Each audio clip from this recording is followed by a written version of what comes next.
Como surgiu? Quando foi que o padre Francivaldo decidiu... Não, eu tenho vocação sacerdotal, eu vou ser padre. Como foi que surgiu essa vocação? Foi uma coisa natural sua? Foi uma questão de imposição da família? Como é que se deu esse caminho seu sacerdotal? A vocação é algo que a gente não tem uma explicação racional para explicar exatamente a origem da vocação. A vocação é algo que nasce da fé. Porém, é claro, nossa família teve a graça de ter algum sinal e presença de sacerdotes na nossa família. A nossa formação religiosa, nossos catequistas, sacerdotes, por exemplo, figuras que ficaram assim como ícones do sacerdócio, a figura do Monsenhor Citônio, naquela época, que ia à minha casa. Foi o padre que eu fiz a primeira comunhão e aquilo marcava muito a minha vida. Depois outros sacerdotes, como Monsenhor Vicente Freitas, a figura de Frei Damião, que era muito presente em nossas vidas. A formação religiosa de minha família também, minha mãe falava muito forte assim da figura dos sinais que acompanhavam o devocionário dos devotos de Padre Cícero. Então tinha muita coisa. E depois eu fui... O primeiro livro que eu li foi a Bíblia mesmo. Eu fui muito curioso, eu li a Bíblia toda, uma vez, li outra vez. E depois comecei a ler outro livro, Os Caminhos de Jesus. E eu comecei a encontrar paixão pela Bíblia, e em seguida a questão do profetismo influenciou muito a minha vida. E a partir daí nós começamos a ter contato. Eu conheci uma figura de Cajadeira que ficou muito amigo meu, que foi a figura de Dom Zacarias. E a partir daí nós tivemos a graça de fazer a experiência no seminário, onde tinha a prática esportiva como algo muito forte no seminário. Eu gostei do seminário, e como eu era um profundo apaixonado, sou hoje pela leitura, então o seminário foi aquele ambiente muito bom. O esporte e a leitura era algo que muito, eu diria, pertinente, que cativava naquilo que é mais profundo nosso, na escolha, na opção fundamental. E esses passos, esse ambiente marcou muito a minha aspiração, a minha busca pelo sacerdócio. É claro que ao longo Começou do em tempo... que ano? Hein? Qual foi o ano que começou? De fato, você ingressou no seminário?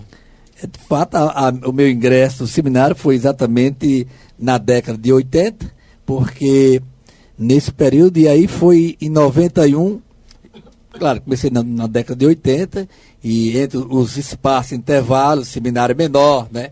E quando eu voltei de Maceió para cá, fui fazer o curso superior, voltei aí, nesse intervalo, fui para Natal e cheguei aqui já exatamente em 91, já para exatamente fazer a experiência, estágio, e me ordenei padre na Catedral do Cajazeiro. Você falou, não, sempre fui apaixonado por leitura, né? E o seminário tinha esse ambiente que eu gostava, da leitura, da reflexão, tinha práticas esportivas, então eu acho que você gostou e se acomodou lá. Mas no decorrer dos anos, não bateu aquela tentação de desistir, de voltar à vida cotidiana, de voltar ao mundo, de voltar às festas, aos amigos, à rua? Não bateu essas tentações? Você pensou em desistir do seminário e voltar a uma vida normal? Não, eu acho que o seminário foi algo muito forte, maior do que o seminário para mim, eu acho que teve coisas boas, mas eu acho que o seminário já é um instrumento até superado já hoje. Eu acho que o novo concílio da igreja vai criar outro instrumento novo, onde eu acho que não só o concílio de Trento que deu a grande reforma do seminário, mas o seminário hoje, eu acho que ele já é um instrumento que já clama há muito tempo reformas, né? Então, eu acho que algo mais forte depois que veio, que eu me ordenei padre, foi a dimensão missionária, onde eu trabalhei bastante, onde eu conheci a figura de Padre Gervásio Fernando de Queiroga, que é uma figura muito, eu diria, especial na minha vida e na vida de muita gente. E a partir daí eu trabalhei na articulação missionária, no Regional Nordeste 2, eu viajei todas essas dioceses, trabalhando, dando curso, capacitação, coordenando a Assembleia Diocesana de Pastoral. E nesse período, até o culminar do Cômula 5 em Belo Horizonte, que foi um grande encontro, quando eu me encontrei com a Igreja do Brasil, a Igreja, presença da Europa, representante do Papa naquele seminário, então foi um evento muito forte na nossa vida. E aí eu tive a oportunidade de conhecer o presbitério, o episcopado a nível Nordeste 2, e foi muito bom. Aquilo deu um impulso muito grande da minha vida, e minha vida nunca faltou festa. De fato, a minha vida tem sido uma grande festa, né? Tudo que eu faço, eu sou bem integrado na vida social, vou podendo, eu sempre vou à festa como posso, gosto. Eu acho que a vida vai moldando, educando a gente e consolidando as aspirações. As tentações. Apesar de ser sacerdote, ser padre, há muito tempo, mas nessa condição de ser padre, você também é homem. Todo homem tem as suas paixões, a questão hormonal, tem seus desejos, né, seus instintos. E como é que foi para superar tudo isso? Conseguiu superar? Passou por muitas tentações? Já chegou a se apaixonar por alguém, padre? Tudo na minha vida é paixão. Nada grande se faz na vida de um homem sem que uma grande paixão o mova. Assim dizia Aristóteles. Eu sou um eterno apaixonado por tudo que faço. Nada faço na vida sem me apaixonar, sem gostar, porque seria um vômito, uma náusea, você fazer o que não gosta na vida. Então eu gosto muito do que faço, cativo, gosto das pessoas. Essas paixões humanas, já chegou a sentir algo diferente por alguém? A tentação da carne, digamos assim. Eu acho que eu estou numa situação que fui preparado para a vida do sacerdote. Eu levei muito a termo a questão do seminário, como lidar com a questão. Primeiro, porque eu tive a oportunidade na minha vida normal, eu tive exatamente experiência muito concreta, eu diria respeitosa e eu diria amadurecida do relacionamento. Eu tive várias namoradas na minha vida, todas elas curti, vivi, escrevi cartas, né? Trabalhei, tive um relacionamento assim que eu considero que me amadureceu, que me levaram exatamente para uma dimensão de amor maior, que foi a capacidade de renunciar a algumas paixões da vida menor e abraçar uma paixão maior, que é exatamente a dimensão do sacerdócio na vida. Eu acho que quando o padre não amadurece nesse sentido, ele vai ter sempre problemas. O sacerdote vai ser sempre um gancho, um espinho na minha vida. Então hoje eu sou um homem, um obstinado, um asceta. O trabalho tem sido grande, a minha marca na minha vida. Todo dia eu trabalho, eu me acordo cedo, 4:30 da manhã, 5. Sou dedicado ao trabalho, eu sou por demais, eu diria, pertinente na minha praxe de trabalho, eu sou perfeccionista. Padre Francivaldo, é claro que a Igreja Católica vem passando por transformações, né? Inclusive aí com a renúncia, né, do Papa Bento XVI. Voltando à questão do seminário, você acha que está na hora realmente de mudar o formato do seminário? Você acha que deveria dar mais liberdade? Eu diria, a questão o Papa João Paulo II escreveu várias encíclicas. Nas encíclicas que o Papa colocou, a questão da enculturação do Evangelho, da vida. Eu acho o processo formativo, ele tem de estar por demais enculturado. No sentido de que aquele que é preparado para o Evangelho, ele tem de estar preparado para mergulhar dentro das diversas esferas sociais, do mundo do trabalho, da política, da religião, em todos os sentidos. Então, às vezes, a gente nota que o sacerdote parece que ele é preparado só para o altar, né?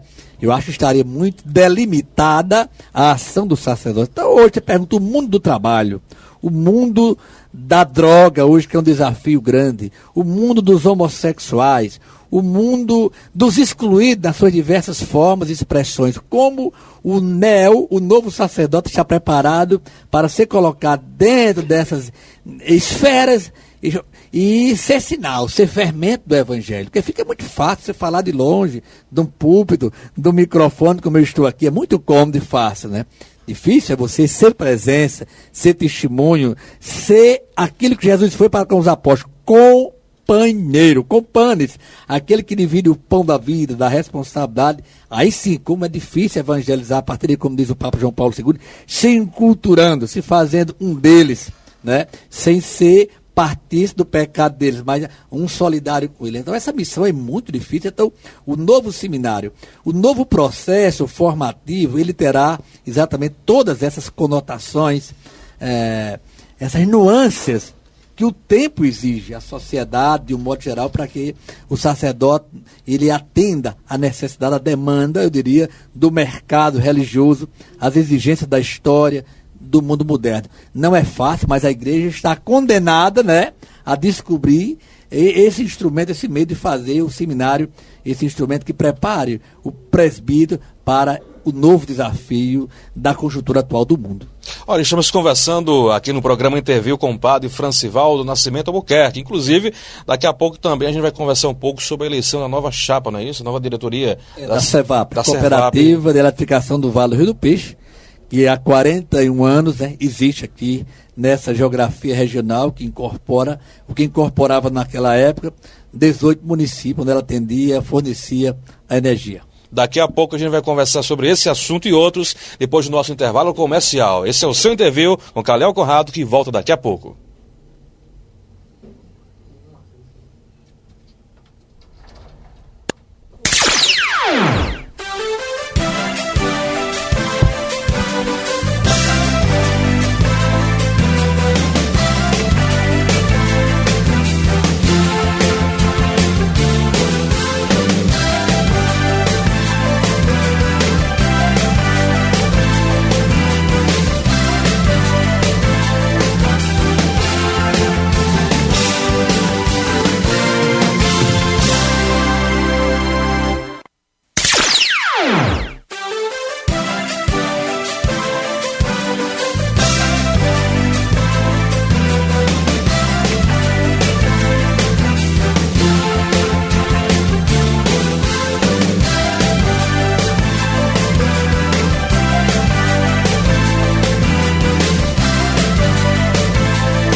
Muito bem, de volta com o seu programa Interview pela sua TV Diário do Sertão. Daqui a pouco eu vou dar um pulinho aqui rapidinho no Facebook e também no Twitter e registrar a presença dos amigos que estão acompanhando a gente e deixando o seu recadinho no Facebook e no Twitter. Inclusive o Twitter da TV Diário é @Diário do Sertão no Twitter. Para você encontrar, é só botar lá @Diário do Sertão e você encontra a gente. No Facebook é mais fácil ainda, Diário do Sertão, bota lá em busca, você vai encontrar, adiciona e manda o seu recadinho, então a sua pergunta para o nosso entrevistado de hoje, que é o padre Francivaldo Nascimento Albuquerque, padre, político, já foi secretário, já foi muita coisa. Conversamos no primeiro bloco sobre um pouco da vida religiosa, né, do padre Francivaldo, e agora vamos entrar em política.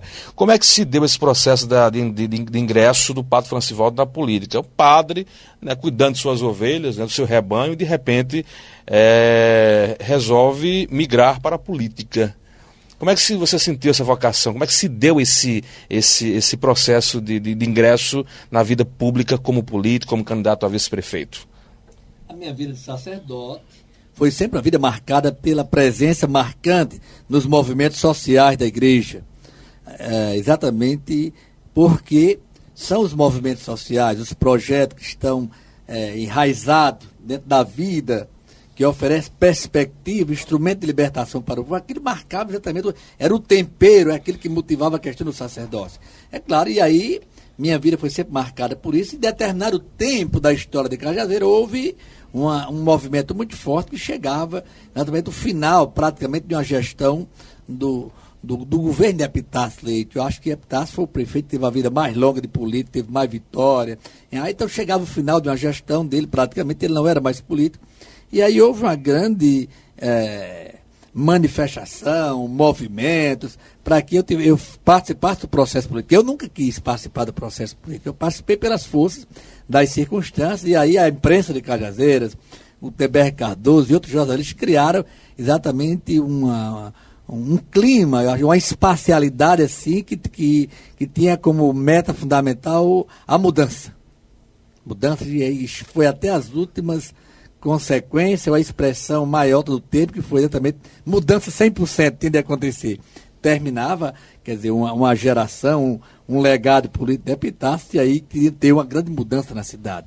E aí, com essa mudança para acontecer, ainda tinha um outro segmento da cidade, que não era velho, também não era tão novo, que era a questão do médico vitoriano, e para acontecer a mudança tinha de ter exatamente a união de todos os segmentos da juventude, e aí poderia oferecer juntas, elas poderiam construir esse projeto de mudança 100%. E assim foi feito.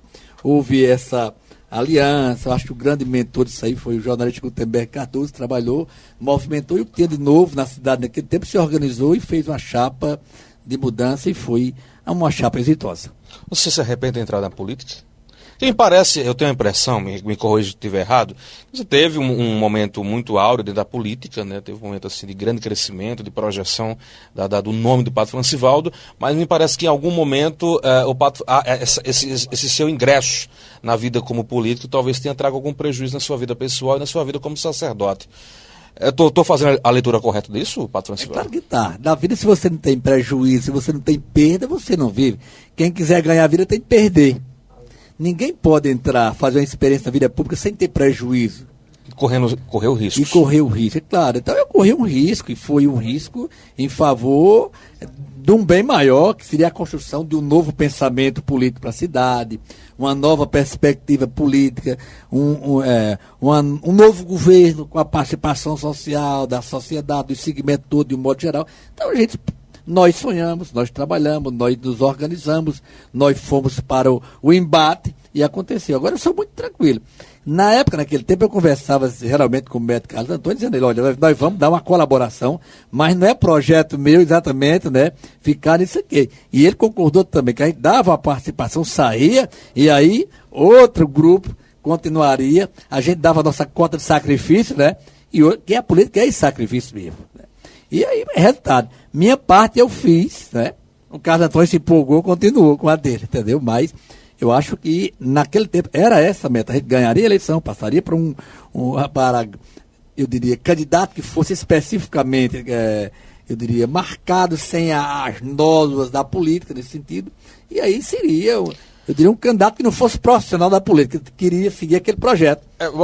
Mas você ingressou na política, foi candidato a vice-prefeito, isso não era um projeto, era um momento de contribuição para a sociedade de Cajazeiras, era uma experiência nova para você, mas logo em seguida o padre foi candidato a deputado estadual. Entendeu? O padre aí, de repente aí, tornou-se projeto nesse início aí, até a parte de ser deputado estadual, o padre tinha realmente esse projeto de continuar a ser político, deputado estadual, quem sabe deputado federal? Não, para ser deputado, para ser eleito, eu tinha que fazer uma aliança política para ser eleito deputado estadual.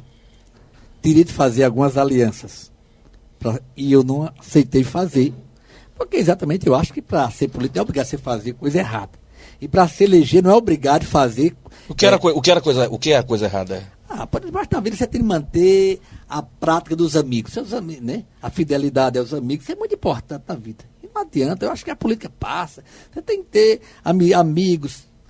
Que isso faz a base dos sentimentos, da convivência humana sadia, tem que ter sempre isso. Então eu acho que naquela época eu precisava mudar, trocar, eu diria, os amigos, fazer coisa que eu não ia fazer nunca na vida, entendeu? Em outras palavras, eu acho que todo mundo entende, a política avança em cima do alicerce da traição para muita gente, eu acho que não seria isso aí. Padre Francivaldo foi traído? Não, precisava trocar com ele, que outra política seria essa logística na política para se eleger deputado estadual naquela época.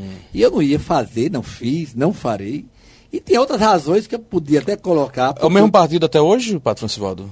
Na época do deputado estadual, qual era o partido que o senhor está afiliado? PSB. E hoje está afiliado ainda o partido? Não, eu sou afiliado ao PSL. PSL. Em seguida mudei logo, porque teve algumas incompatibilidades que tinha que mudar. É um assunto delicado, mas é inevitável não perguntar.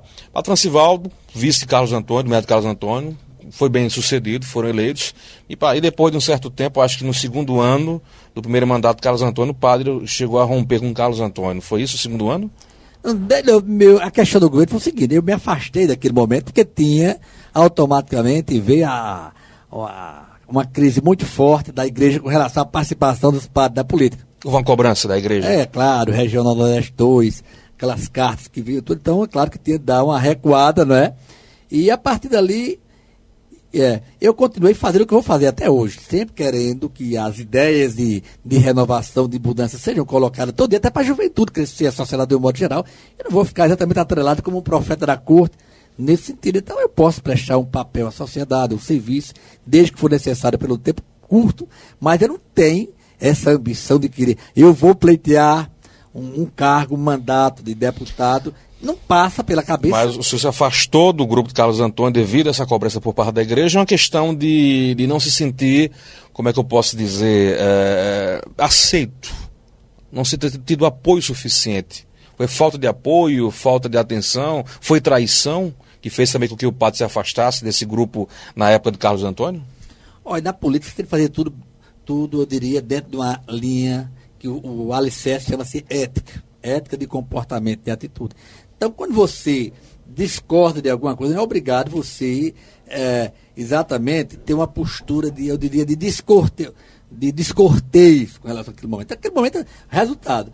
Eu notei que naquele momento, cada dia crescia o empolgamento de Carlos Antônio com o processo eleitoral. E depois o palanque continuou depois da campanha, o palanque continuava. Eu não podia, exatamente pela minha própria situação de padre, terminar a eleição e o palanque continuar. Sua postura era outra. Como continuou muito forte. Aquilo não podia para nós continuar. Então era terminar a campanha do dedo, desarmava o palanque, né? E continuava o serviço pela cidade. Então o palanque continuava. Então haveria uma incompatibilidade daquele palanque armado que ficou por muito tempo. Resultado, eu tive de me afastar um pouco, recuar do processo político e até refazer a minha vida pessoal, como sacerdote e tudo, entendeu? E isso me fez muito bem. E tanto é que se fosse para continuar, eu teria continuado. No outro, de imediato, ter montado um palanque de oposição, mas não faz parte e não tem razão, não encontrei motivação para fazer isso. Mas depois de um certo tempo, o padre se afastou definitivamente do grupo político Carlos Antônio e foi para o grupo de oposição, que em algum momento virou situação. Isso não seria uma comprovação muito clara de que você saiu descontente do grupo de Carlos Antônio? Em ter ido para a oposição na época? Não, acho que a questão não é de descontente. Eu acho que tinha razões na época que tinha de ser discutida. Qual é o governo que não tem falha? O que nunca existiu, né? Mas todos os governos são marcados por falhas, escândalos, necessidade de mudança. Então o governo passou onde, é claro que acumula, que eu diria, críticas fortes sobre os governos. Tem de fazer isso. A minha atitude era livre, eu tinha de fazer isso. Eu não podia fazer uma crítica fechada dentro do próprio sistema. E aí eu fiquei mais forte para fazer uma crítica. Surgiu um candidato novo, é uma novidade para a cidade, você tem de apoiar, estimular para o processo, e aquilo foi muito bom. Imagina se fosse uma chapa única todo o tempo, a cidade não melhorava, não avançava, quer dizer, a tendência do processo democrático é a mudança, a participação, a renovação dos quadros políticos, então aquilo, eu dei uma colaboração naquele momento das ideias. Não participaria de nenhuma condição de prefeito nem vice naquela época, mas dava um estímulo para que a discussão política fosse, eu diria, melhorada, fosse enriquecida, oxigenada. E dei minha colaboração até aquele momento. Mas ainda continua atuando na política, nos bastidores? Não, eu não tenho muito tempo para a política porque eu tenho feito a minha escolha muito mais pelo trabalho social de outrora. O padre já foi gerente da Regional de Educação, com sede da 9ª Regional de Educação, no tempo do governo Maranhão, não foi isso? Logo em seguida, assumiu um cargo de secretário na Prefeitura de Cajazeiras, no governo. Chegou a assumir algum cargo no governo de Léo Abreu? Me recordo, que eu não estou lembrando. Ou foi só no Carlos Rafael? Não. Eu assumi um cargo da Regional de Ensino, mesmo em tempo político, mas todo mundo sabe, a Regional de Ensino sempre teve uma prática de participar dos processos políticos, mas nossa gestão, nós exatamente fizemos, exatamente o que tinha de fazer, não se podia, né? A regional se tornou isenta do processo político naquele tempo, por mais que alguém quisesse, né? Mas nós não aceitamos. Reunião regional de ensino, alguém tentou, pressionou para fazer, nós não permitimos, na época a gente era secretário regional, porque a nossa função era técnica ali. Sempre tem de ser técnico, tem de ser isento nesse sentido. Então, eu participei do processo, dei uma colaboração no governo de Rafael, uma colaboração técnica naquele sentido, que é a minha postura. Eu tive de fazer aquilo naquele momento e bem feito. Como fiz, passou o processo político, você não viu carro meu envolvido em movimento, porque a minha colaboração era aquela, até porque é minha questão de parte, tem que ser discreto, reservado mesmo, porque eu não vou exatamente afrontar, até porque eu sempre botei uma plateia religiosa, um grupo, né, onde eu celebro. Eu participar de um programa de rádio, eu não vou estar nunca com a minha palavra comprometida, não é? Nesse sentido, eu vou estar sempre livre para falar de tudo que eu quero, livremente, sem estar exatamente com a palavra acorrentada. Assumir um cargo público, secretário, de qualquer forma está na política, indiretamente, mas está nos bastidores dando sua contribuição. Mas voltar aos holofotes da política, ser candidato, seja a vereador, candidato a prefeito, algum cargo público, tem essa pretensão? Não. Mesmo tendo um convite e um grupo lhe apoiando? Não, eu não tenho nenhuma pretensão, porque eu estou muito bem, me sinto muito bem hoje, a minha vida, o tempo que eu tenho hoje é muito bem dividido. Quer dizer, hoje os trabalhos que eu trabalho, que já era para ter viajado, já era para ter ido para a missão, não sei por que razão ainda estou aqui, não é? Mas o fato é que hoje, a minha experiência, a minha leitura hoje, o meu contato com o campo hoje, com a cidade, eu divido muito bem uma parte do tempo no campo, outra parte na cidade, acompanhando os projetos de associação, os programas hoje do governo, as grandes discussões hoje, que hoje eu vivo uma crise muito forte, que eu vejo hoje o problema hoje do campo, do Brasil, a gerência dos programas sociais hoje do país, que está gerando hoje uma subclasse de trabalho hoje, quer dizer, ou os indiferentes ao trabalho no país está acontecendo, o campo é totalmente indiferente ao trabalho, quer dizer, então isso é uma crise muito problema, que eu não sei como é que o Partido dos Trabalhadores a nível nacional vai resolver essa questão, que é gravíssima, né?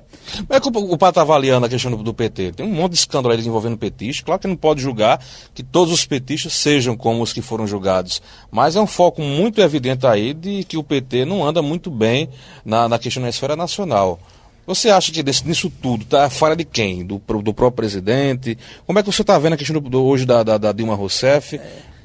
O governo da Dilma Rousseff foi um governo sempre firme, eu gostei muito. Agora, o primeiro sinal de fragilidade que eu vi no governo dela hoje foi exatamente na parte das grandes casas do país. Foi o Senado e a Câmara, quer dizer, elegeram homens que estão devidamente comprometidos, né, com um passado, né, de incoerência muito forte. Esses homens estão dirigindo as grandes casas do Brasil, que é a Câmara e o Senado, né?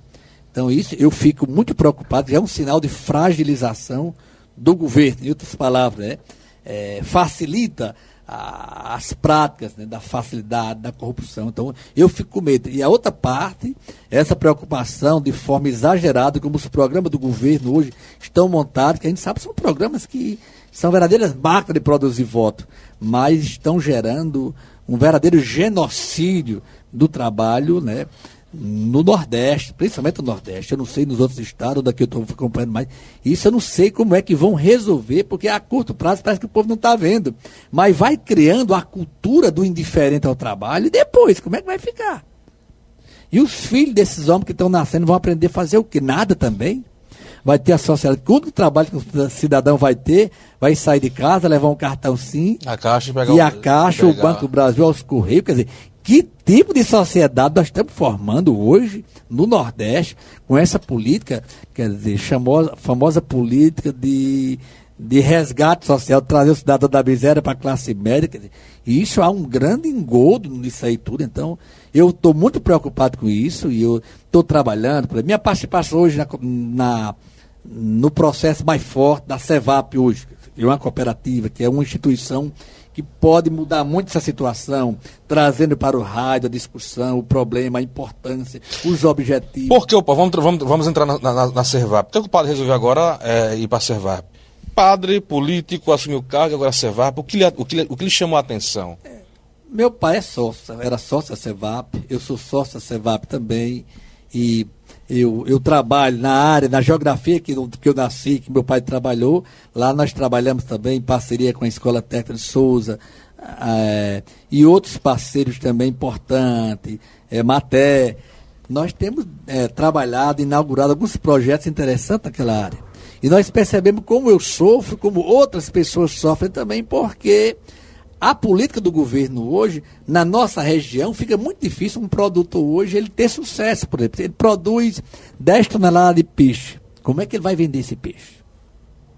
O governo quer comprar, mas você não dispõe de condições legais para vender o governo. Então é grave por isso. E quem é que pode vender o governo? Quem pode vender o governo é uma pessoa que tem, digamos, que seja colocada dentro da escala dos programas do governo, dos critérios do banco, digamos, do Pronaf. Tem um pronafiano iniciante, por exemplo, aquele que está no sítio lá, que só pode fazer um empréstimo do banco de R$2.000 até 3, com o passar do tempo chega a 8. Então isso aí pode vender ao governo. E o produtor vai vender a quem?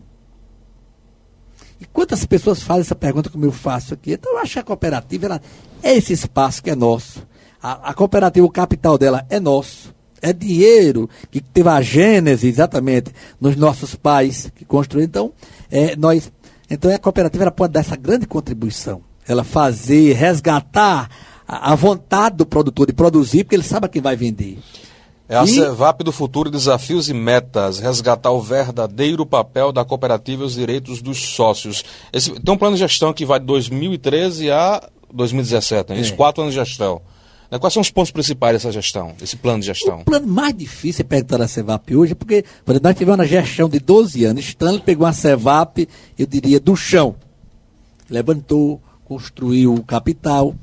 Ela teve grande desafio no meio dessa gestão, que foi o que? A ANEEL tirou exatamente o direito da CEVAP, que era de comprar e vender energia. Aí a CEVAP hoje ela pode fazer um loteamento, colocar, postear, fazer extensão de rede, tudo isso ela pode fazer, mas ela não vende mais energia. Então ela perdeu, eu diria, aquela fonte de rentabilidade dela. E aí ela criou outras alternativas, como foi a gestão de Stanley, criou o laticínio, criou o grande edifício da CEVAP na Barão do Rio Branco, comprou a fazenda do Barro Branco, a fazenda eficiente, fez a fábrica de ração, enfim. Ela montou 6 modalidades de produção, de fonte de renda, mas você pergunta, nesse capital que Stanley montou hoje ao longo do tempo, qual é o papel do sócio no meio de tudo isso? Qual é a natureza da cooperativa então, enquanto instrumento social que arrecada, que produz e divide renda? Como é que funciona a questão das cotas? Cada sócio da CEVAP, quantas cotas tem cada sócio da CEVAP? Como ela opera, como ela funciona na divisão exatamente eu diria, dos dividendos, da rentabilidade dessas cotas. Como é que ela vai fazer isso ao longo do processo? Então, a questão é o ponto nevrálgico dessa situação, é fazer isso acontecer, a cooperativa acontecer, o sócio saber o que ele tem, quantas cotas ele tem e como esse capital vai ser socializado. Muito bem, quem está acompanhando a gente online, mandando um abraço para o Padre Francivaldo, é o ex-prefeito Carlos Rafael Medeiros de Souza, está acompanhando, mandando um abraço aí pro forte amigo. Manda também um abraço para a Central Lab e também a Atual Net. E também daqui a pouco vou mandar um abraço para os amigos que estão no Facebook acompanhando essa entrevista com o Padre Francivaldo. É o link agora, é? Atual Net agora, mandar um abraço também para o pessoal da Atual Net, que é o nosso amigo Nilzomar, agora que é o responsável aí de manter essa qualidade aí digital da TV Diário do Sertão e o programa Interview. E a garantia é que na próxima semana, próximos dias, a qualidade vai melhorar cada vez mais com os serviços de alta competência e alta qualidade, nosso amigo Nilzomar, na Atual Net aqui na cidade de Cajazeiras. E também um abraço aí para o pessoal da Central Lab, nosso amigo Luciano, que também está acompanhando o nosso programa online Interview com esse que está vos falando, Caliel Conrado. Padre Francivaldo, daqui a pouco a gente volta, vamos para o intervalo comercial, daqui a pouco tem mais bate-papo com o Padre Francivaldo no seu programa Interview da TV Diário do Sertão.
volta com o seu programa Interview pela TV Diário do Sertão, que tem a sua central aqui no Poço da Amaralto, no Centro Comercial de Cajazeiras. Na sexta-feira, o nosso programa é gerado direto de Souza e quem comanda é o nosso amigo Levi Dantas, com o programa Cidade Notícia. E na sexta-feira, agora, o entrevistado Levi Dantas será o ex-prefeito de Souza, o empresário Fábio Tairone. Então, uma entrevista imperdível, você não pode perder. E amanhã, o nosso entrevistado do Interview será o delegado, o superintendente de Polícia Civil aqui de Cajazeiras, o nosso amigo Dr. Gilson Teles, que vai estar aqui lado a lado com a gente e conversando sobre os serviços, ações e conhecer um pouco dessa figura magnífica que é o nosso amigo Gilson de Jesus Teles, amanhã aqui no programa Interview. E é claro, nós estamos, ainda, você sabe, estamos começando, acho que está praticamente há um mês que iremos completar, nossa TV está no ar, estamos em processo de adaptação e é claro, com o tempo, comprando novos equipamentos, investindo cada vez mais para que você possa receber aí através do site Diário do Sertão um sinal de TV digital com qualidade excepcional. Então você está aí em casa, quer mandar o seu Twitter, já está aparecendo aí na tela da nossa TV. É muito fácil, @Diário do Sertão, digita lá sua mensagem, manda e vai sair na tela da TV Diário do Sertão. A mesma coisa é com o Facebook, que é o Diário do Sertão. Vai lá, deixa seu recado, nossa central de jornalismo capta e joga aí na tela para você acompanhar com foto e a mensagem, para você acompanhar aí passando na tela da TV em tempo real. É o programa Interview da sua TV Diário do Sertão, hoje conversando com o padre Francivaldo Nascimento Albuquerque. Servarp do futuro, quem são? A chapa o nome seria isso? A chapa? O encabeçado ou a comissão organizadora? Comissão organizadora, não é isso? É formada por você, padre Francivaldo Nascimento Albuquerque, não é isso? É o Suélio Moraes Rodrigues. Deixa eu pegar aqui a folha. Presidente, padre Francivaldo Nascimento Albuquerque. Vice-presidente, Suélio Moraes Rodrigues. Secretário, José Antônio de Albuquerque, professor José Antônio. Conselho Administrativo, Eduardo Vicente Lourenço Coelho e Abdiel de Souza Rolim. E os suplentes são Expedito Elias de Souza e Eduardo Jorge César Guedes. Todos unidos aí para fazer uma nova gestão na Servarp.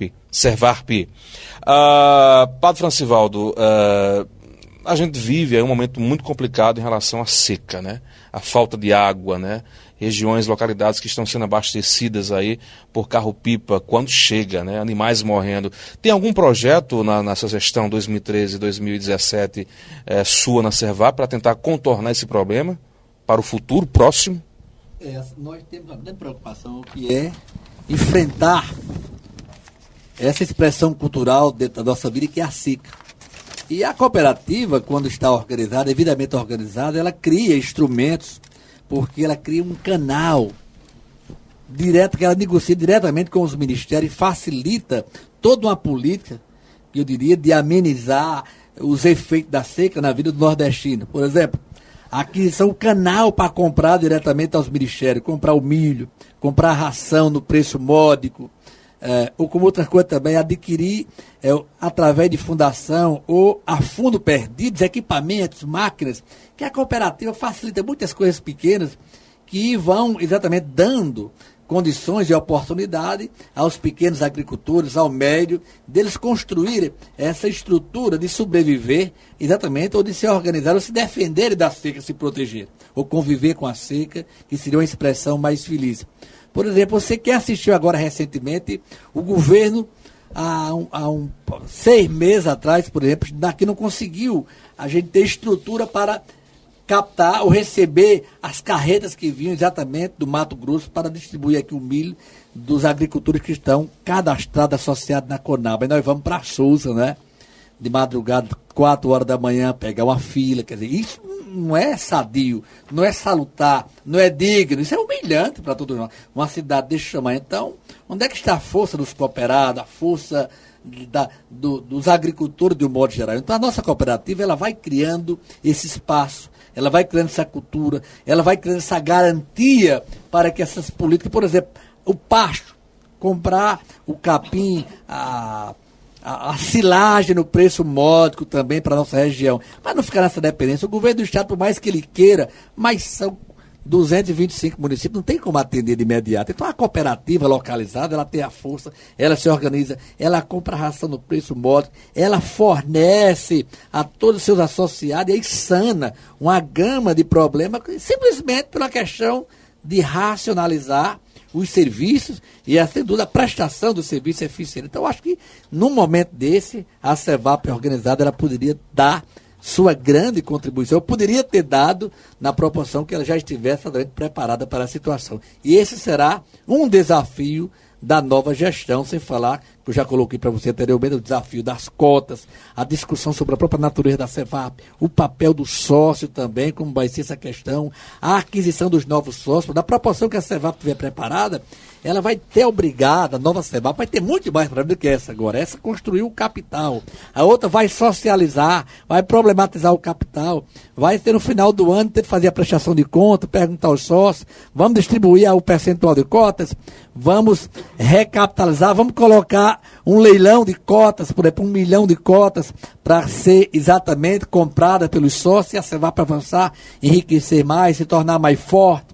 Então, eu acho que são questões, eu diria, grandes que vão ser discutidas. A questão de sócios hoje. Tem muitos sócios, muitos deixaram a CEVAP, muitos estão inadimplentes. Muitos morreram, muitos deixaram, muitos desencantaram, entendeu? Muitos não acreditam, mas muitos pensam que a CEVAP já se acabou. Então, resultado. Então, essa questão, você vai fazer toda uma política de motivação, chamar aqueles o que faltou, então, por exemplo, para essa desmotivação? De alguns se afastarem, desacreditarem, ou até mesmo nem saberem se existe mais a CEVAP. O que foi que faltou exatamente? O que foi que distanciou e deixou ela um pouco oculta em relação ao homem do campo e serviço? O desencanto maior foi a crise, primeiro. O Stanley, quando recebeu a CEVAP, ela estava numa crise financeira grande. Ela não tinha nem um carro, uma caminhonete para fazer assim, vai buscar, levar um poste para um sítio. Ela não tinha nem isso. Ela tinha uma bicicleta para ir bater uma cancela no sítio, para uma cancela, caiu a canela que apagou a luz, aquele instrumento da alta. Aí o cabo numa bicicleta com uma varinha. Quando o Stanley recebeu a CEVAP, era assim. Nossa, isso é terrível. Então, o resultado, ele estruturou a CEVAP, comprou MOOCs, organizou carros, tudo. Bom, a CEVAP toda estruturada, aí veio Aí, a partir daí, houve um desencanto, todo mundo se afastou, mas eu acho que o desencanto final mesmo, restante, o outro foi agora com a perda do direito de comprar e vender energia que a ANEEL tirou. Então a CEVAP mudou de foco. Quando a CEVAP perdeu esse poder, para muita gente ela se acabou, não é? Mas de fato se acabou. O Stanley inovou, criou outras fontes. Como era a base maior da CEVAP, era essa questão da energia? Ela comprava energia e vendia. Isso todo era a parte mais rentável. Que ela tinha 2.600 praticamente. Tem como reverter isso? Não tem. A CEVAP ela pode criar novas alternativas, né? Pode criar energia solar, pode criar outras formas de energia também e vender. Energia solar seria uma boa dica, né? Região tanto sol como essa, né? Essa nova gestão vai ter que trabalhar também nos seus grandes seminários a discussão, a possibilidade das novas formas, né, das energias alternativas. Então nós vamos colocar. Então o padre pensa em questão de seminários, realizar seminários. Já tivemos várias provocações nesse sentido, que vão ser enfrentadas também pela nova gestão, como também pela própria organização das cooperativas, que vão também já participar desse pleito eleitoral, colocando também já alguns sinais da necessidade da cooperativa assumir essa nova postura na nova gestão.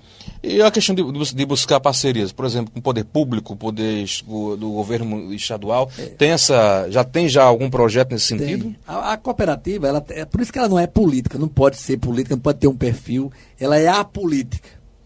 Por exemplo, a cooperativa ela presta serviço, sempre prestou nos municípios. A manutenção dos serviços de energia no município, ela faz esse trabalho. Ela faz o trabalho também na extensão das linhas, né? Vai fazer um loteamento, por exemplo, estou dando um exemplo, né? Que vai fazer toda aquela estrutura. Então, uma licitação, a cooperativa vai e participa, né? Enfim, e tem a boa política com as prefeituras, que é obrigada, finalmente, todos nós, agricultores, dependemos do Estado, do município, da União, do modo geral. Por exemplo, outro desafio que vamos enfrentar é com as instituições de crédito, por exemplo.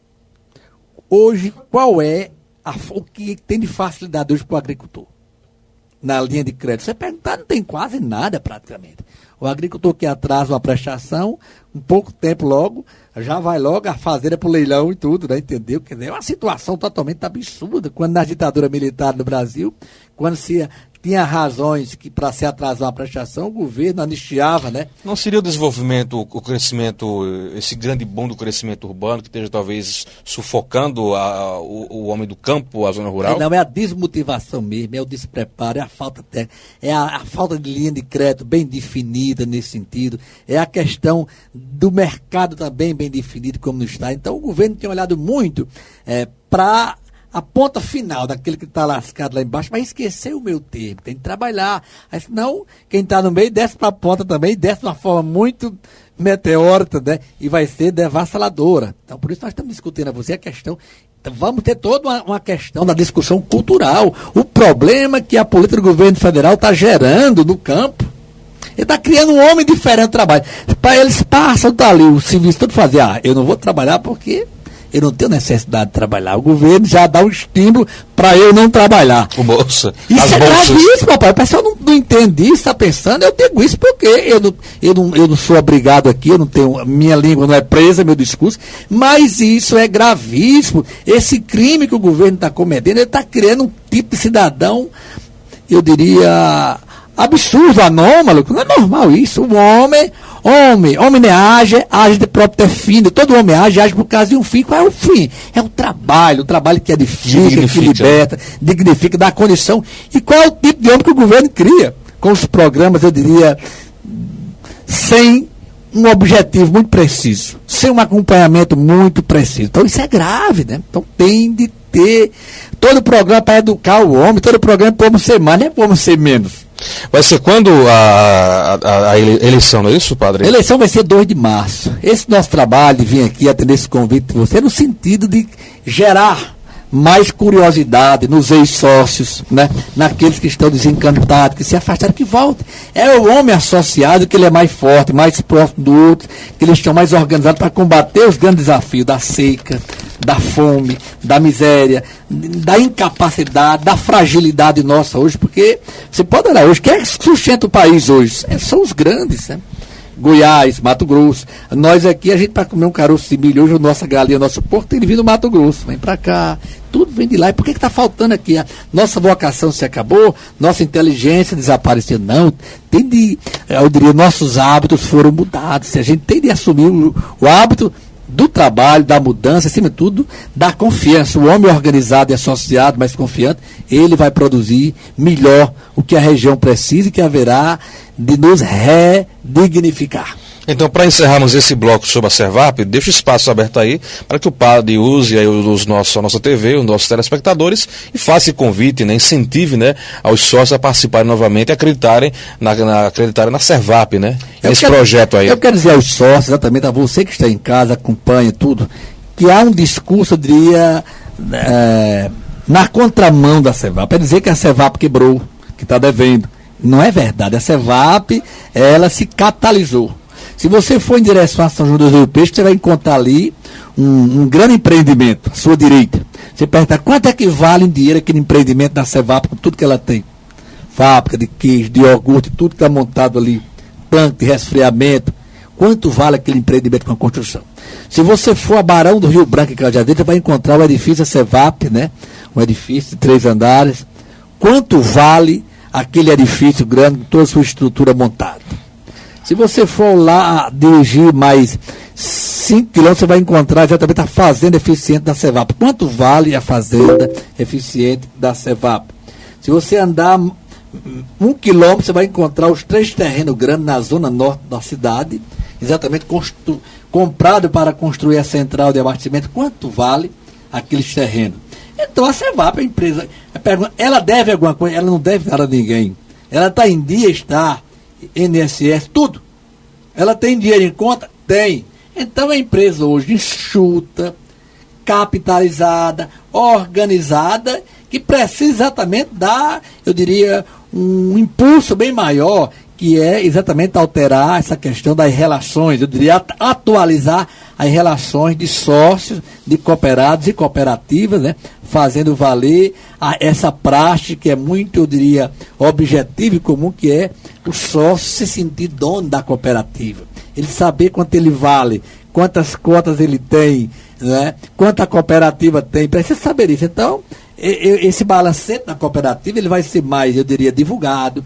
O que ela tem, quanto ela vale, o capital da Cevap, quanto cada cota de cada sócio vale.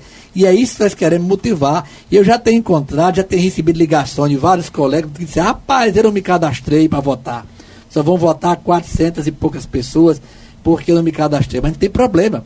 Mas nós vamos, a Cevap, nós todos, independentemente de qualquer resultado de eleição, o que eu quero, podia nem estar aqui, estar visitando gente em sítio, pedindo voto, mas não é o meu papel fundamental. O que nós queremos é divulgar exatamente a Cevap, e o eleitor consciente, livre, responsável, ele vai escolher qual é a chapa desses grupos que estão sendo colocados, qual é a melhor, que todo mundo é de casa, é uma grande família, qual é que se adequa melhor para fazer a gestão da Cevap, né, 2013, 2017, que gestão vai ter muito trabalho, né, para poder exatamente continuar esse trabalho de Stanley, mas de uma forma, eu diria, mais diferente. Patrocival, desejo para você boa sorte aí, que dê tudo certo, né? A Cevap precisa, e acredito que você tem ideia, tem vontade e desejo que esse órgão cresça cada vez mais e volte a ter a credibilidade necessária. Isso é muito bom. Mas ainda caminhando para os momentos finais do nosso programa Interview, eu ainda quero explorar um pouquinho, no bom sentido, o Padre Francivaldo, ainda falando sobre política. Eu não consigo ainda, padre, separar a sua imagem ainda do campo político, mesmo você dizendo que não tem interesse de disputar eleições no futuro, que o seu papel já praticamente já foi concluído. Mas se o Padre Francivaldo receber um convite para assumir algum cargo público, o padre aceitaria? Deixa eu ir mais a fundo. O padre aceitaria voltar a ingressar no grupo do ex-prefeito Carlos Antônio? Olha, a questão, eu vou colocar para você de forma muito definida e precisa para resolver a tua inquietude, é com relação à prestação de serviço. Eu sou uma pessoa que não vou fugir do desafio. Eu sou uma pessoa que estudei na vida, estudei muito e continuo estudando, com uma pequena diferença.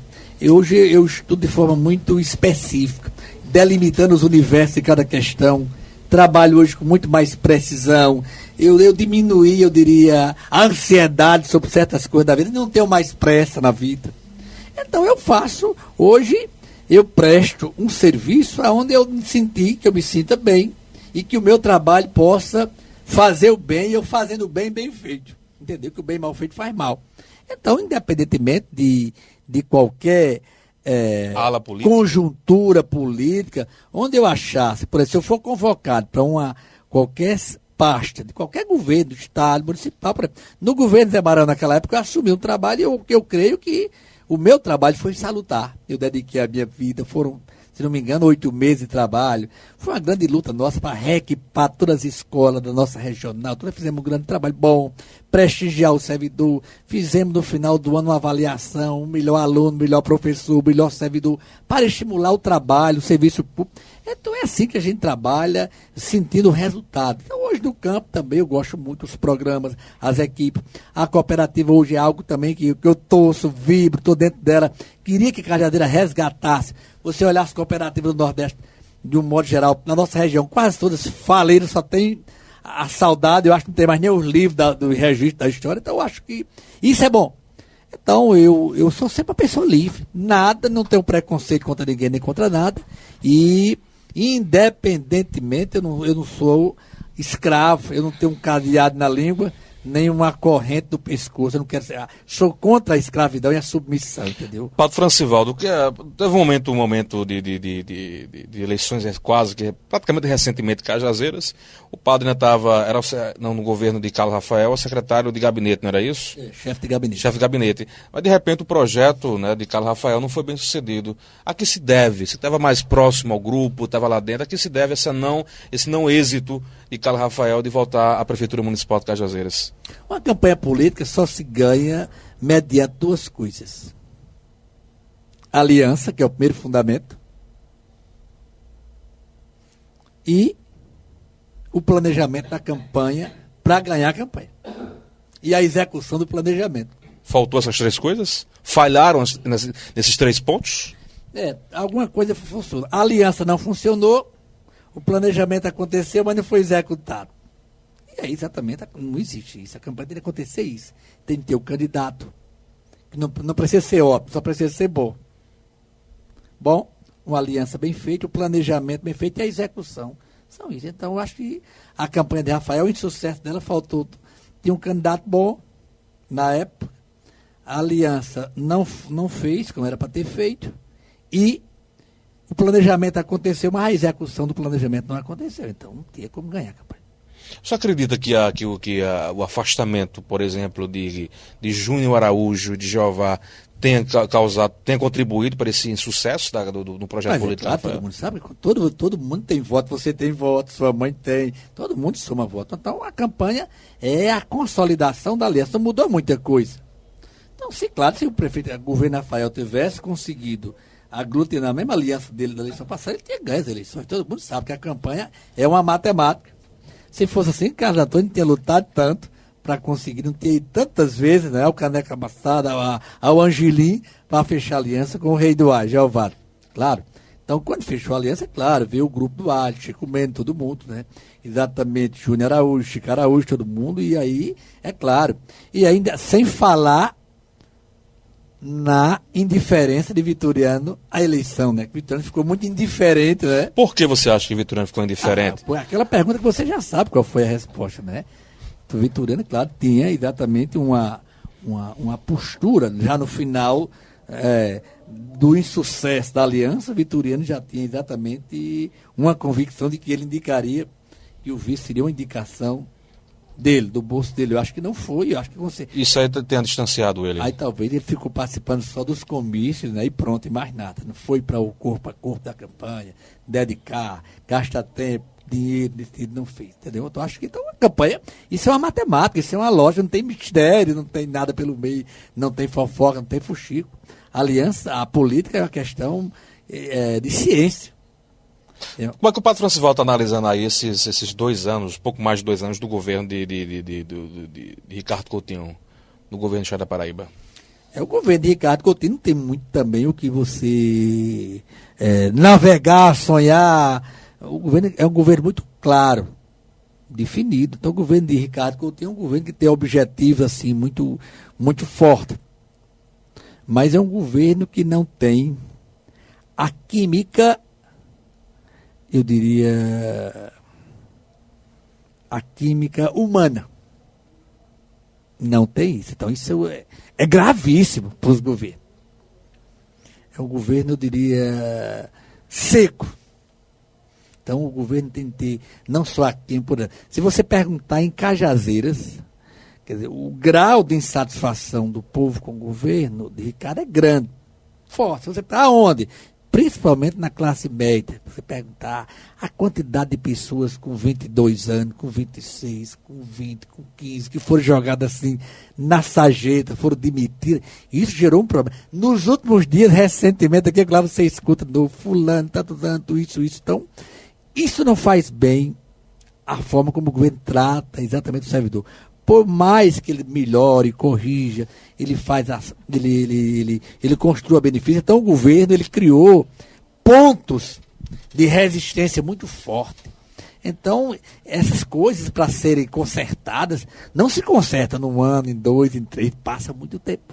Então acho que é um governo que é focado do ponto de vista de execução, mas em outros pontos ele peca gravemente porque ele pensa que corrige rapidamente, talvez uma ação social, uma obra, faça com que o povo se sinta recompensado, o sentimento ferido seja, eu diria, corrigido. Não se corrige assim tão rápido. Então tem muitas coisas isso, no sentimento, na alma humana da cidade toda da Paraíba, tem esse sentimento muito forte contra o governador, que eu não sei qual é a costura, qual é a química, qual é a operação que ele vai fazer para sanar essa questão ou para resolver essa crise criada entre a pessoa dele e o povo da Paraíba. Deixa eu mandar aqui um abraço rapidinho para o pessoal que está no Facebook e Twitter, mandando um abraço aqui pra gente.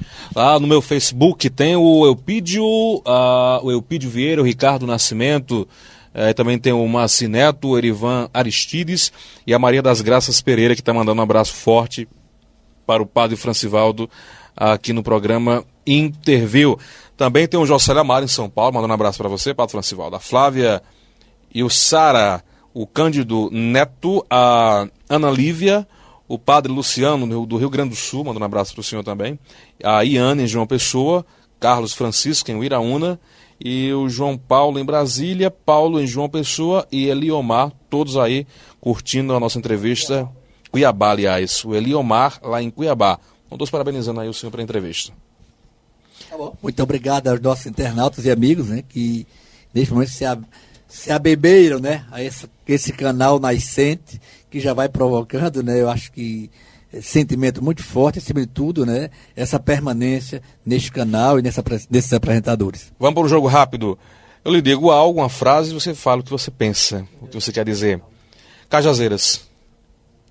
Uma cidade próspera e com muita perspectiva. Ser a referência da educação do sertão. Se o padre Francivaldo não fosse padre, seria o quê? Se não fosse padre, seria professor. De quê? Professor de filosofia. Por que filosofia? Porque é a ciência que alguém, ao estudá-la, não fica a mesma pessoa. Ninguém pode estudar filosofia e ficar do mesmo jeito. A filosofia é algo que transforma o homem. Muda os conceitos, a forma de pensar, de agir. Então, ela, eu diria, transforma o homem não só ontologicamente, mas transforma o homem enquanto antropologicamente, porque a filosofia, ela renova os seus conceitos, a maneira de pensar, de agir, de calcular, e acima de tudo, a filosofia dá uma postura a você de calma, de você não se emocionar tanto com as coisas e ver exatamente a lógica do mundo, o concurso das coisas, como exatamente de forma antecipada, como as coisas haverão de proceder, para você não sofrer tanto, sendo, às vezes, muitas pessoas sofrem antecipadamente, ou chegando à logística de Magela Martins, quer dizer, que diante de toda a sequência de erro, eu perguntei, Magela, por que você faz isso, rapaz? Porque eu só penso depois que eu falo. É verdade. Renúncia, Papa Bento XVI. Um grande acerto, um Papa santo, sábio e sério. É um exemplo para o mundo, para os políticos, né? Apegado ao poder radicalmente, a bispo, a padres também agarrado em paróquia até morrer, né? As pessoas têm que se apegar a Deus, né? Aos valores da vida, mas nunca a carga. Os cargos é só uma oportunidade que você tem ali para servir e servir bem. Se não tiver bem, faça como o Papa, né? Se afaste, né? E chame outro mais novo para conduzir aquele cargo, aquela missão com muita nobreza. Esse Papa, ele deve ser exaltado pela atitude que ele fez. Com 8 anos, fosse outro, talvez já pudesse levar. E depois rompeu com a tradição. Foi muito forte, chegou no Colégio Cardeal, fez a canonização dos 2 santos que tinha para fazer, e em seguida leu a sua carta renúncia e pronto, e não aceitou o comentário. O bispo diocesano Dom José Gonzalez Alonso. É um grande construtor para a cidade, trouxe essa parte na edificação, mas não consegue se relacionar muito bem com a sociedade, né? E não consegue empolgar muito o clero. Poderia ser, né, ter mais essa marca, e aí eu acho que poderia fazer muito mais e sofrer muito menos. Carlos Rafael. Carlos Rafael é um político que teve uma chance de fazer uma grande aliança, mas foi tímido, faltou coragem. Adjamilton Pereira. Adjamilton Pereira, ele pensa muito, é um grande sonhador, um grande jornalista, mas não conseguiu ainda construir aliados fortes para somar com ele. Ninguém brilha só. Vitoriano. Vitoriano é um político que errou muito, mas recentemente é a fase que ele tem acertado mais na vida, tem sido agora no final da sua carreira política. Como deputado, tem se postado muito bem na Assembleia, tem sido mais adulto, tem aprendido mais, né? Eu acho que amadureceu muito. Melhorou muito a atuação dele como parlamentar e hoje eu acho que ele presta um bom serviço como deputado de oposição na Paraíba. José Aldemir. José Aldemir também, eu acho que tem sido muito autêntico na vida. Eu acho que é um deputado que tem atuado bem como oposição, como situação, e uma prova disso, o que eu acho mais marcante do Zé Aldemir é a forma como ele cativa amigos e aliados. E amigos sempre cativou um grupo, ele tem amigo em todo canto, isso é muito bom. Eu acho que são esses amigos que mantêm sempre o Zé Aldemir firme, quando ele convoca para a luta, acho que os amigos estão a posto. Eu acho que isso é uma marca da sua militância política. Médico e ex-prefeito Carlos Antônio. Carlos Antônio tem sido um obstinado além do limite com relação à política. Eu acho que deveria ter apostado menos. Acho que Carlos Antônio e não compensa apostar tudo de uma vez. Eu acho que vamos apostar um pouco a questão da profissão, valorizar muito, né? E a política também investir dentro do seu limite, porque a política é uma realização pessoal, não pode ser uma fixação, né? Parece que para Carlos Antônio tem se tornado uma fixação mais do que uma realização. E o que tem marcado tem sido a ousadia dele em manter essa fixação como uma realização para a vida. Mas as pessoas são felizes fazendo o que faz, gostando. Eu espero que ele seja feliz fazendo o que gosta dessa forma, fixado. A atual prefeita Denise Albuquerque. Ela começou exatamente fazendo o que todo mundo tem que fazer, ajustar as contas do governo, que ela não conseguiu ainda fazer tudo, eu torço que ela consiga agora resolver o problema do IPAM dessa cidade, que ainda é uma das grandes dívidas sociais dessa cidade, com aquilo que é mais grave, que é o Instituto de Previdência, o IPAM, e ela resolve isso aí, a partir daí ela faça o que tem de fazer. E a outra coisa acertou também com as festas da cidade, Chamegão, Carnaval, são festas que sangram a prefeitura, são verdadeiros crimes. Eu acho que ela começou a acertar, a partir daí, o que é festa popular, social, que a prefeitura não tem condições de fazer, que faça, quer dizer, a iniciativa privada bem feita, a prefeitura tenha sempre o direito, a reserva, o compromisso de não tirar dinheiro do IPAM para gastar em festa. Eu acho cada coisa no seu lugar. E espero que ela faça também o que ele tem de fazer, botar cada secretaria para funcionar. Posto de saúde funciona nessa cidade. Secretaria de Agricultura não seja só aquele prédio com a placa, né? Mas existe de verdade. E a relação com os conselhos da cidade, todos os conselhos, Conselho de Direito, Conselho Tutelar, Conselho de Apenado de Cadeia, que ela mantenha essa sintonia para que a cidade se sinta, né? Uma cidade que cresceu muito, principalmente agora com a iniciativa privada, você vê, todo canto você vai encontrar um lugar preparando casa, um conjunto.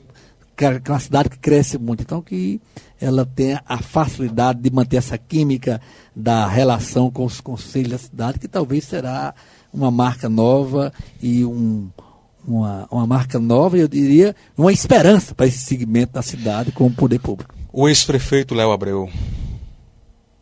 Teve tudo para ser uma grande expressão política, né? E eu acho que não conseguiu, mas tem se comportado como um dos maiores médicos, mais brilhante, tem feito seu grande papel, e é aquilo que a gente mais aposta, a parte política a gente esquece, e eu acho que eu tenho de apontar a sua folha, a sua prestação de serviço como um grande médico exemplar, né? Perfeito, né? Que o que a gente escuta das pessoas que acorrem aos seus serviços, sua prestação como médico, eu acho que ele presta um grande papel à humanidade, ao mundo e à cidade como um médico exemplar. Patrão Sivaldo, muito obrigado pela sua participação em entrevista conosco e boa sorte no seu projeto aí junto à Servarp. Desejar a você, Conrado, como agora nessa sua nova, eu diria, roupagem, né? Não só o microfone da rádio, mas agora na televisão, que você faça bem feito como fez o programa. Você que me ajudou muito na apresentação do programa Boca Santa, né? Deu sua grande contribuição, e agora você com Pérez e Saul, né? Essas três referências da ousadia, fazendo a televisão renascer novos parâmetros, com a nova performance. Desejar todo sucesso a você, que você possa estimular outros jovens dessa cidade. É possível daqui também sair, né, grandes apresentadores de televisão. E você, senhor, marcado por isso, e que Deus ajude a você. Que você mantenha essa união. Você, Peterson, né, Saúl, não quebre esse elo que é tão importante agora nesse momento, que essa TV nova, ela ressurge em Cajazeiras, eu diria, com grande possibilidade de avançar, ser cada dia maior. E que você continue como Santo Agostinho, fazendo da humildade o batente de avançar sempre em busca da perfeição. A Petros também, cansado na busca de recursos, que ele seja também cada vez motivado pelo seu trabalho, pela sua fidelidade de parceiro, né? Dele continuar investindo nessa televisão para ela ser sempre uma referência na cidade que ensinou e que ensina hoje a Paraíba e o mundo ali. Muito bem, um abraço, padre. Bom, esse é o programa Interview de hoje, que está chegando ao seu momento final. Nós temos um compromisso marcado e agendado também amanhã, a partir das 18 horas, amanhã com o Superintendente de Polícia Civil de Cajazeiras, o Dr. Gilson de Jesus Teles, que vai estar aqui lado a lado com a gente, conversando aqui no nosso programa. E também temos um encontro marcado logo mais amanhã às 6 horas da manhã na Patamoto FM com o programa Linha de Frente. Então amanhã de 6 a 8, Linha de Frente, Conrado, lá na Patamoto FM. E à noite aqui às 6 horas com o seu programa Interview. A todos vocês, meus amigos, muito obrigado e até amanhã, se Deus quiser.